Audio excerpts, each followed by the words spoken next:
ಇತ್ತೀಚಿನ ಸಂಚಿಕೆಗಳನ್ನು ಜಾಹೀರಾತಿನ ಕಿರಿಕಿರಿ ಇಲ್ಲದೆ ನೋಡಿ.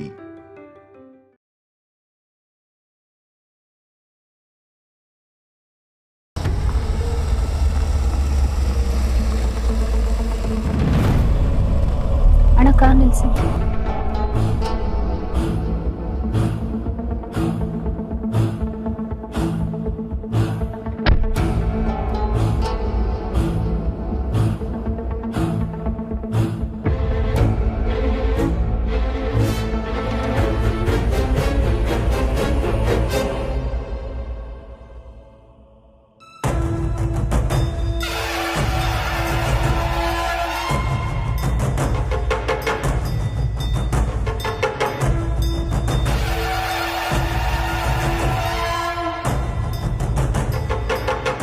ಅವ್ವ, ಈಗ ತಾನೇ ತಾಯಿ ದರ್ಶನ ಪಡ್ಕೊಂಡು ಒಂದು ಮುಖ್ಯವಾದ ಕೆಲ್ಸಕ್ಕೆ ಹೊರಟಿದ್ದೆ. ದಾರಿ ಮಧ್ಯದಲ್ಲಿ ನನಗೆ ನೀನು ಸಿಕ್ಕಿದ್ದು ನನಗಿನ್ನಷ್ಟು ಹೆಚ್ಚಿಗೆ ಶಕ್ತಿ ಸಿಕ್ಕಂಗೆ ಆಗ್ತದೆ. ನಿನಗೆ ನಾನು ಏನು ಹೇಳೋ ಅವಶ್ಯಕತೆ ಇಲ್ಲ, ಎಲ್ಲ ನಿನಗೆ ಗೊತ್ತಿದೆ. ಮನಸ್ಸು ಎಷ್ಟೇ ಗಟ್ಟಿ ಮಾಡ್ಕೊಂಡು ಹೊರಟ್ರು ಒಂದು ಗೊಂದಲ ಅಂತರೂ ಇದ್ದೇ ಇದೆ ಅವ್ವ.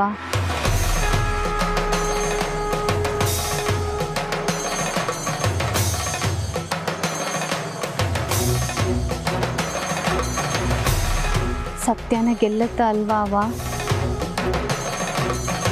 ತಾಯಿ ಅಣತಿ ಏನದೆಯೋ ಯಾರಿಗೂ ತಿಳಿವಲ್ದು.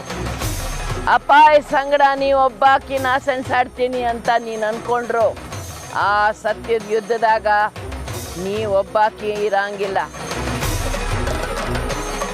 ನಿನ್ನ ಜೊತೆ ಈ ತಾಯಿ ಅದಳ, ಈಕಿನ ನಿನ್ನ ಶಕ್ತಿ. ಈಕಿನೇ ನಿನ್ನ ಬೆನ್ನ ಹಿಂದೆ ಇದ್ದು ನಿನ್ನ ಕಾಪಾಡ್ತಾಳ. ನಿನ್ನ ಮುಂದಿರೋ ಅಪಾಯ ಬಹಳ ದೊಡ್ಡದ. ಧೈರ್ಯವಾಗಿ ಹೋಗು.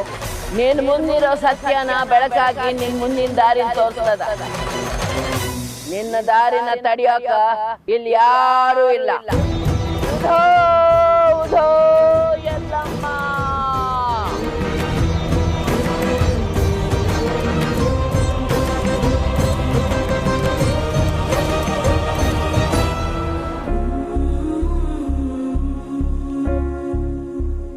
ಮೀರಾ, ಬ್ರೋಯಿನ್ಲೋ ಮತ್ತೆ ಅನು ಬಂದ್ರ ಅಂತ ಒಂದ್ಸಲ ಕನ್ಫರ್ಮ್ ಮಾಡ್ಕೋತೀಯಾ? ನಾನು ಆಗ್ಲಿಂದ ಅದನ್ನ ನೋಡ್ತಾನೆ ಇದ್ದೀನಿ, ನನಗೆ ಕಾಣಿಸ್ತಾನೆ ಇಲ್ಲ. Ma'am, I guess they should be reaching in some time. ನಮ್ಗೆ ಅವ್ರು ಕಾಣಿಸ್ತಾ ಇದ್ದಾರೆ ಅಂದರೆ ಅವ್ರಿಗೂ ನಾವು ಕಾಣಿಸ್ಬೋದು. ಸೊ ಸುಮ್ಮನೆ ರಿಸ್ಕ್ ಬೇಡ ಅಂತ ಎಲ್ರೂ ಇಲ್ಲಿಗೆ ಬರೋಕ್ಕೆ ಹೇಳಿದ್ದೀನಿ. ಆದಷ್ಟು ಬೇಗ ಎಲ್ಲನೂ ಸಾಲ್ವ್ ಆದರೆ ಅಷ್ಟೇ ಸಾಕು. ಆಗತ್ತೆ. ಐ ಹೋಪ್ ಅವರಿಬ್ರು ಇಷ್ಟೊತ್ತಿಗೆ ರೀಚ್ ಆಗಿರ್ತಾರೆ.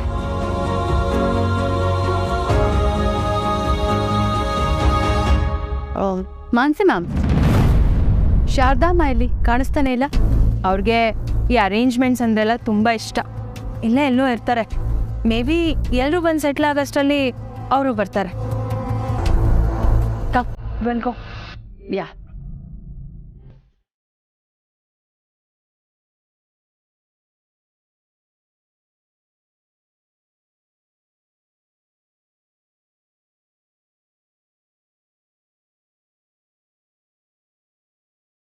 ಎಲ್ಲ ನಿನ್ನ ಹತ್ರ ಹೇಳ್ಕೊಂಡು ಇವತ್ತೇ ಕ್ಲಿಯರ್ ಮಾಡ್ಕೊಂಡ್ಬಿಡ್ತೀನಿ.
ಯಾಕೆ ಆರ್ಯ, ನನ್ನ ನೋಡಿ ಖುಷಿ ಆಗ್ಲಿಲ್ವಾ?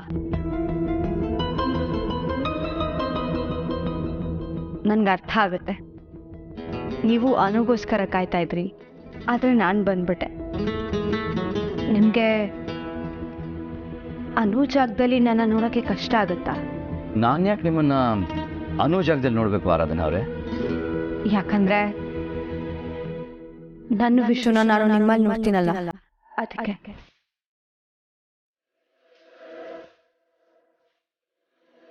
ವಾಟ್?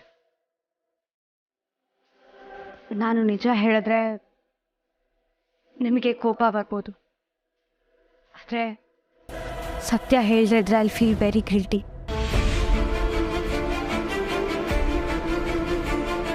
ಸಾರಿ ಆರ್ಯ, ನಾನು ಇಲ್ಲಿಗೆ ಬಂದಾಗ ನಿಮ್ಮನ್ನೇ ನಾನು ವಿಶ್ವ ಅಂತ ಅಂದ್ಕೊಂಡು ಬಂದೆ, ಆದರೆ ಆಮೇಲೆ ನೀವೇ ಆರ್ಯ ಅನ್ನೋ ನಿಜ ಗೊತ್ತಾಯ್ತು. ಆದರೆ ಆ ಸತ್ಯನ ನನ್ನ ಮನಸ್ಸು ಒಪ್ಕೊಳ್ಳೋಕ್ಕೆ ತಯಾರೇ ಇರಲಿಲ್ಲ. ನೀವೇ ನನ್ನ ವಿಶ್ವ ಅನ್ನೋ ಭ್ರಮೆ ದಿನದಿಂದ ದಿನ ನನ್ನ ಆವರಿಸ್ಕೊಳ್ತಾ ಹೋಯ್ತು.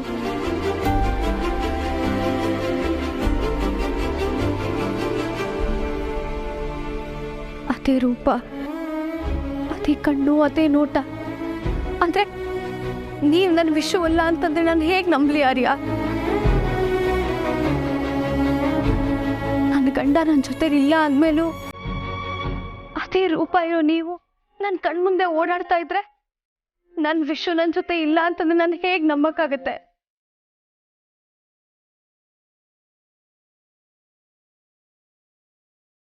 ನೀವು ಆರ್ಯ ಆಗಿದ್ರು ನನ್ನ ಹೃದಯದಲ್ಲಿ ವಿಶ್ವವಾಗಿ ಬದಲಾಗಿ ಮನೆ ದಿನಗಳಾಗೋಯ್ತು. ಈಗಲಾದ್ರೂ ನನ್ನ ಅನುಜಾತ ನೋಡ್ತೀರಾ ಆರ್ಯ? ಇಲ್ಲ, ಅದು ಖಂಡಿತವಾಗ್ಲೂ ಸಾಧ್ಯ ಇಲ್ಲ. ನೀವಿಲ್ಲ ಅಂತಂದ್ರು ನಿಮ್ಮನ್ನ ನನಗೆ ಉಡುಗೊರೆಯಾಗಿ ಕೊಟ್ಟಾಯ್ತು. ಹಾಗೆ ನನ್ನ ಮುಂದಿನ ಜೀವನ ನನಗೆ ಹೇಗೆ ಬೇಕಾದರೂ ರೂಪಿಸ್ಕೋಬೋದು ಅಂತ ನಿಮ್ಮನ್ನ ನನಗೆ ಒಪ್ಪಿಸಿ. ಅನು, ಅನು, ಅನು ಎಲ್ಲಿದ್ಯಾ?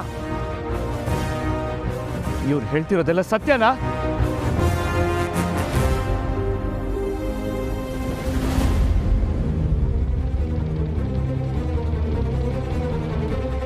ನೋ ನೋ, ಇದು ಸಾಧ್ಯನೇ ಇಲ್ಲ.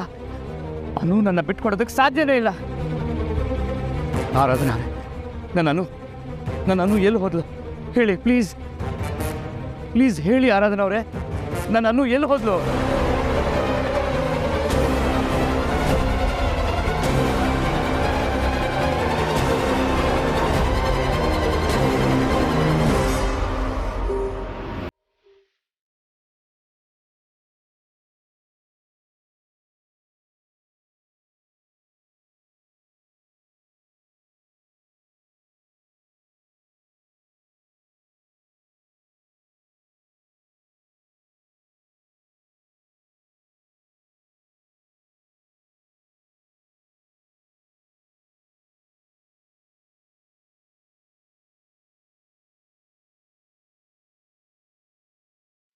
ದೇಹದಿಂದ ಆತ್ಮ ದೂರ ಆಗೋದು ಪ್ರಪಂಚದ ನಿಯಮ, ಆದ್ರ ಆತ್ಮಕ್ಕೆ ಸಾವಿಲ್ಲ ಅನ್ನೋದು ಪರಮಾತ್ಮನ ನಿಯಮ. ಎಲ್ಲಮ್ಮ, ನಿನ್ನ ಆಶೀರ್ವಾದದಿಂದ ಹುಟ್ಟಿದ ಕೂಸ್ಗ ನಿನ್ನ ಸನಿಹಕ್ಕೆ ಬರೋ ಖಾತ್ರ ಜಾಸ್ತಿ ಆಗದ. ಅದರ ಸಲುವಾಗಿ ನಿನ್ನಲ್ಲಿ ಲೀನ ಆಗೋ ತಯಾರಿ ನಡೆಸ್ಯಾಳ. ಆದ್ರ ಆಕಿ ಒಳಗ ನೀನದಿ ಅನ್ನೋ ಸತ್ಯ ಆಕಿಗೆ ತಿಳಿದಿಲ್ಲ. ಇದನ್ನ ಅರ್ಥ ಮಾಡಿಸೋ ಕೆಲಸ ನಿಂದ ತಾಯಿ. ಉಧೋ ಉಧೋ ಎಲ್ಲಮ್ಮ.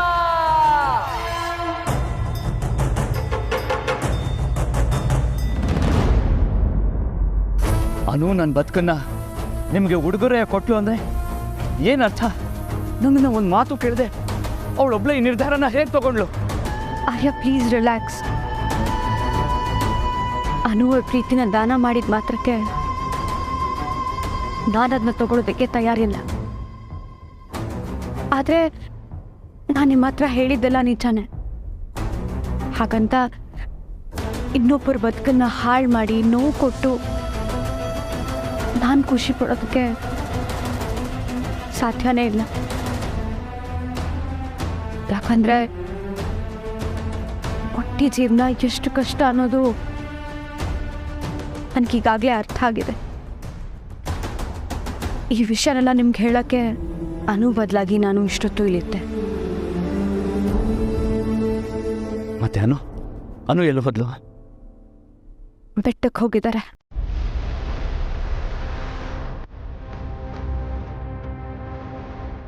ಬೆಟ್ಟಕ್ಕ? ಯಾಕೆ?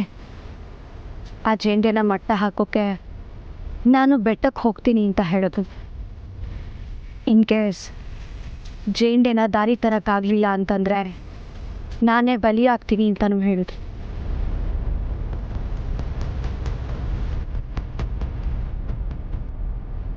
ಹಾಗೇನಾದರೂ ಆದರೆ ಈ ಮನೆ ಅಷ್ಟು ಜವಾಬ್ದಾರಿ ನೀವೇ ತಗೋಬೇಕು ಅಂತ ನನಗೆ ಹೇಳಿದ್ರು. ಒಂದು ವೇಳೆ ಜೇಂಡೆನ ಮಟ್ಟ ಹಾಕಿ ಅನು ವಾಪಸ್ ಬಂದರೆ ಈ ಬದುಕನ್ನು ಹೇಗೆ ಮುನ್ನಡೆಸ್ಬೇಕು ಅನ್ನೋ ಆಯ್ಕೆನ ನನಗೆ ಬಿಟ್ಟಿದ್ದಾರೆ. ನಿಮ್ಮ ಜೊತೆ ಬದುಕು ಕಟ್ಟೋ ಕನಸು ಕಂಡಿದ್ದಂತೂ ಸತ್ಯ. ಈ ಮೊಮೆಂಟ್ಗಾಗಿ ನಾನು ನಿಜವಾಗ್ಲೂ ಕಾಯ್ತಾ ಇದ್ದೆ. ಆದರೆ ಈಗ ನನ್ನಿಂದ ಇದನ್ನ ಎದುರಿಸೋಕೆ ಸಾಧ್ಯ ಆಗ್ತಿಲ್ಲ. ನಾನು ಅಷ್ಟು ಕ್ರೂರಿ ಅಲ್ಲ ಆರ್ಯ, ಅಷ್ಟು ಕೆಟ್ಟೋಳು ಅಲ್ಲ. ಪ್ಲೀಸ್ ನನ್ನ ಕ್ಷಮಿಸಿ. ನೀವು ಯಾವತ್ತಿದ್ರೂ ಅನು ಆರ್ಯನೇ.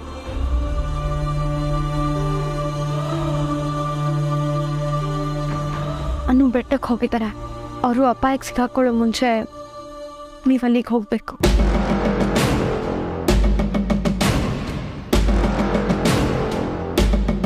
ಥ್ಯಾಂಕ್ಸ್ ಅನ್ನೋದನ.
ಪ್ರೀತಿಸೋ ಎಷ್ಟು ಜನರಿಗೆ ತಾವು ಪ್ರೀತಿಸಿದವ್ರನ್ನ ಮುಂದಿನ ಜನ್ಮದಲ್ಲಿ ಪಡೆಯೋ ಅದೃಷ್ಟ ಸಿಗುತ್ತೆ.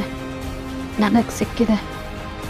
ಆದರೆ ನಾನು ಅದೃಷ್ಟವಂತನ ಅನ್ನೋ ಪ್ರಶ್ನೆಗೆ ಮಾತ್ರ ಉತ್ತರ ಸಿಗ್ತಿಲ್ಲ. ಈಗ ನಾನು ಅಂದ್ಕೊಂಡಿದ್ದ ಕೆಲಸ ಆದರೆ ಅನುವಾಗಿ ಮತ್ತೆ ನನ್ನ ಆರ್ಯ ಸರ್ನ ಸೇರ್ತೀನಿ. ಇಲ್ಲ ಅಂದರೆ ಇಲ್ಲೇ ರಾಜನಂದಿನಿಯಾಗಿ ಸಾಯ್ತೀನಿ. ದೇಹ ಚಲಿಸಿದಷ್ಟು ಮನಸ್ಸಿಗೆ ಆರೋಗ್ಯ ಜಾಸ್ತಿ ಆಗತ್ತಂತೆ. ಆದರೆ ಮನಸ್ಸು ಬದಲಾದರೆ ಏನೂ ಸಾಧಿಸೋದಕ್ಕೆ ಆಗಲ್ವಂತೆ. ಅದು ಸ್ಥಿರವಾಗಿದ್ರೆ ಮಾತ್ರ ಎಲ್ಲ ಪಡ್ಕೊಳ್ಳೋದಕ್ಕೆ ಸಾಧ್ಯ. ಈಗ ನಾನು ನಿರ್ಧಾರ ಮಾಡ್ಕೊಂಡು ಬಂದಿದ್ದೀನಿ.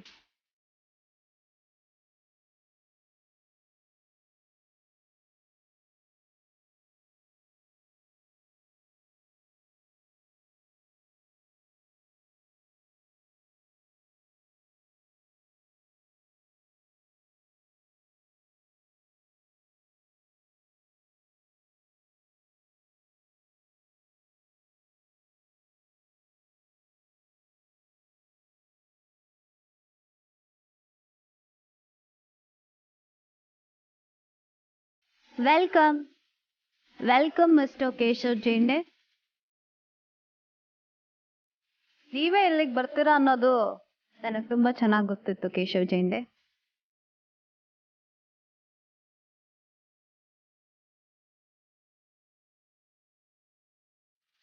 ಇವಳು ನನ್ನ ಸಿಕ್ಕಾಕ್ಸೋಕ್ಕೇನಾದರೂ ಪ್ಲಾನ್ ಮಾಡಿಕೊಂಡು ಪೊಲೀಸವ್ರನ್ನ ಕರ್ಕೊಂಡ್ಬಂದಿದ್ದಾಳ?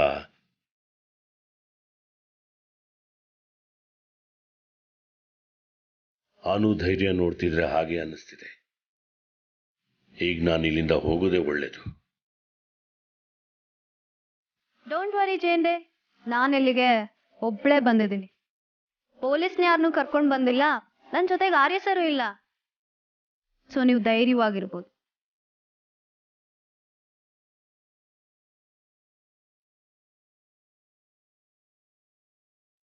ಈ ಜಾಗ ನೋಡಿದ್ರೆ ನಿಮ್ಗೇನ್ ನೆನಪಾಗುತ್ತೆ ಜೇಂಡೆ? ಇಲ್ಲೇ ತಾನೆ ಎಲ್ಲ ಆಗಿದ್ದು.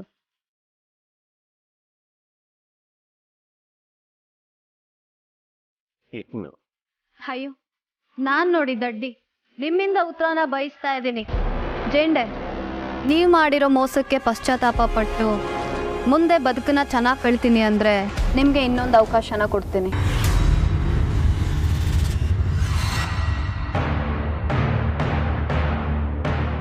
ಬರೀ ಹೀಗೆ ನೋಡ್ತಿದ್ರೆ ಹೇಗೆ? ನೀವು ಮಾಡಿರೋ ಮೋಸಕ್ಕೆ ನೀವು ಬದುಕಿರ್ಲೇಬಾರ್ದು. ಆದರೆ ನನ್ನ ಒಳಗಿನ ಸಂಸ್ಕಾರ ಹಾಗೆ ಬಯಸ್ತಾ ಇಲ್ಲ. ಎಲ್ಲದಕ್ಕಿಂತ ದೊಡ್ಡದು ಪ್ರಾಯಶ್ಚಿತ ಅಂತ ನಂಬಿರೋಳು ನಾನು. ನೀವು ಮಾಡಿರೋ ಕೊಲೆನ ನಾನು ಈಗಲೇ ಕ್ಷಮಿಸ್ತೀನಿ. ಅದ್ರ ಬದಲಾಗಿ ನೀವು ನನಗೊಂದು ಮಾತು ಕೊಡಬೇಕು. ಯಾವ ಮಾತು? ಬದುಕಿರೋರ್ನ ನೆಮ್ಮದಿಯಾಗಿರೋದಕ್ಕೆ ಬಿಡ್ತೀನಿ ಅಂತ. ನೋಡಿ ಅನು ಮೇಡಮ್, ನೀವು ನನ್ನನ್ನು ತಪ್ಪಾಗಿ ತಿಳ್ಕೊಂಡಿದ್ದೀರ. ಹಾಗೆ ನೀವು ನನ್ನ ಮೇಲೆ ದೊಡ್ಡ ಆಪಾದನೆ ಕೂಡ ಪಡಿಸ್ತಾ ಇದ್ದೀರಿ.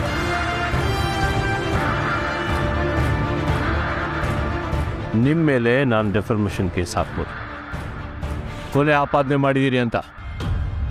ನನ್ನ ಗೆಳೆಯ ಆರ್ಯವರ್ಧನು ನಿಮ್ಮನ್ನು ಪ್ರೀತಿಸಿ ಮದುವೆ ಆಗಿದ್ದಾನೆ ಅನ್ನೋ ಒಂದೇ ಒಂದು ಕಾರಣಕ್ಕೆ ನಾನು ನಿಮ್ಮನ್ನು ಸುಮ್ಮನೆ ಬಿಟ್ಟಿದ್ದೀನಿ. ಹೀಗೆ ಬಾಯಿಗೆ ಬಂದಂಗೆ ಮಾತಾಡಿ ನನ್ನನ್ನು ಕೆಣಕೋ ಹಾಗೆ ಮಾಡಬೇಡಿ. ನನಗೆ ಕೋಪ ಜಾಸ್ತಿ ಆದರೆ ರಾಜ್ ನಂದಿನಿನ ಸಾಯ್ತಿರ್ತಾರ, ನನ್ನನ್ನು ಸಾಯ್ತೀರಾ?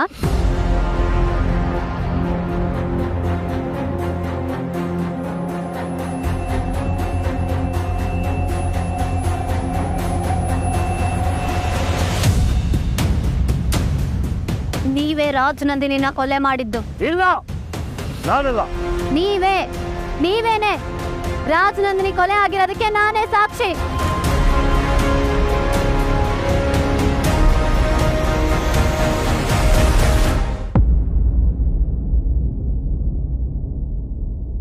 ಕೇಟಾಕು ಬಾ. ಸುಬ್ಬು ಮೊದಲು ಅನುಗ್ ಪ್ರಸಾದ ಕೊಟ್ಬಿಟ್ಟು ಆಮೇಲೆ ಹೋಗೋಣ.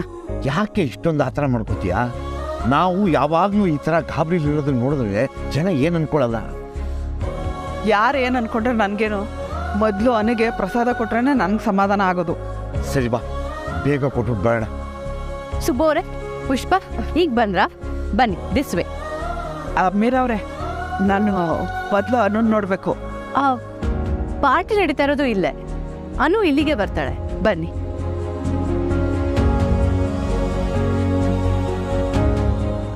ಅದು ಮೊದಲು ಅನುನ ಮಾತಾಡಿಸಿ ಆಮೇಲೆ ಅಲ್ಲಿಗೆ ಬರ್ತೀವಿ. ಸುಬ್ಬು, ಪುಷ್ಪ ಅವರೇ ಹೇಗಿದ್ದೀರಾ? ಚೆನ್ನಾಗಿದ್ದೀವಿ. ನಾವು ಚೆನ್ನಾಗಿದ್ದೀವಿ, ನೀವು ಹೇಗಿದ್ದೀರಾ? ನಾವು ಚೆನ್ನಾಗಿದ್ದೀವಿ. ಬನ್ನಿ ಹೋಗೋಣ. ಅದು ನಾನು ಅನು ಜೊತೆ ಮಾತಾಡಬೇಕಾಗಿತ್ತು. ಅನು ಮತ್ತೆ ಬ್ರೋನ್ಲಾ ಇಬ್ರು ಒಳಗಡೆ ಇದ್ದಾರೆ. ಅವ್ರಿಗೆ ಸ್ವಲ್ಪ ಪ್ರೈವಸಿ ಸಿಗಲಿ ಅಂತ ನಾವೆಲ್ಲ ಹೊರಗೆ ಬಂದಿದ್ದೀವಿ. ಅವ್ರು ಮಾತಾಡ್ಕೊಂಡು ಬರೋವರೆಗೂ ನಾವೆಲ್ಲರೂ ವೆಯ್ಟ್ ಮಾಡೋಣ. ಬನ್ನಿ, ಪಾರ್ಟಿ ಆಗೋ ಜಾಗಕ್ಕೆ ಹೋಗೋಣ. ಬನ್ನಿ, ನಡೀರಿ.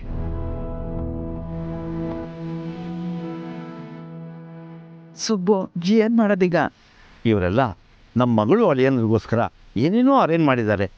ನಾನು ಯಾಕೆ ಅವಸರ ಮಾಡಬೇಕು? ಅದು ಅಲ್ಲದೆ ಅನು ಅಳಿಯನ ಜೊತೆನೇ ಇದ್ದಾಳಲ್ಲ. ನೀನು ಹೇಳೋದು ಸರಿನೇ. ಅನು ಬಂದಮೇಲೆ ಪ್ರಸಾದ ಕೊಟ್ಟರೆ ಆಯಿತು. ಆದರೂ ಜೋಗ್ ತವ ಹೇಳಿದ್ದು ದೇವಸ್ಥಾನಕ್ಕೆ ಹೋಗಿ ಮಗಳನ್ನ ಕಾಣಿ ಅಂತ ತಾನೇ. ಹೌದು, ಹಾಗೆ ಹೇಳಿದ್ದು. ಹಾಗಂತ ಇವರೆಲ್ಲರೂ ಮಾತು ಮೀರಿ ನಾವು ಹೊರಗಡೆ ಹೋಗ್ಬಿಡೋಕ್ಕಾಗತ್ತಾ? ಆದರೂ ನೋಡು, ಸುಮ್ಮನೆ ನೀನು ಟೆನ್ಷನ್ ಮಾಡಿಕೊಂಡು ನನಗೂ ಟೆನ್ಷನ್ ಕೊಡಬೇಡ. ಜೋಗ್ತವ ಹೇಳ್ದಾಗೆ ತಾಯಿ ಸನ್ನಿಧಿಗೆ ಹೋಗಿದ್ವಿ, ಪ್ರಸಾದ ತಂದಿದ್ದೀವಿ. ಇನ್ನು ಅನು ಪ್ರಸಾದ ಕೊಡೋದಷ್ಟೇ ಬಾಕಿ. ಅನು ಬರೋವರೆಗೂ ಕಾಯೋಣ. ಶಾರದಮ್ಮನವ್ರಿಗೆ ಈ ವಿಷಯ ಹೇಳಿದ್ರೆ ಸುಮ್ಮನೆ ಅನಗತ್ಯವಾಗಿ ಎಲ್ರಿಗೂ ಟೆನ್ಷನ್ ಕೊಡೋದು ಬೇಡ. ಅಪ್ಪ ಅಮ್ಮ ಅಂದಮೇಲೆ ಮಕ್ಕಳ ಬಗ್ಗೆ ಆತಂಕ ಇದ್ದಿದ್ದೆ, ಅದನ್ನು ಎಲ್ಲರ ಮೇಲೂ ಹೊರಿಸ್ಬಾರ್ದು. ಮಗಳು ಅಳಿಯ ಒಟ್ಟಿಗೆ ಇದ್ದಾರೆ ಅಂದರೆ ಎಲ್ಲ ಒಳ್ಳೇದೇ ಆಗತ್ತೆ. ಬಾ ಸುಬ್ಬು, నేను ಮಾತಿನಲ್ಲಿ ನಂಬಿಕೆ ಇಟ್ಟು ಬರ್ತಿದ್ದೀನಿ ಅಷ್ಟೆ. ಬಾ, ಓಡಬೇಡ. ಹೋ,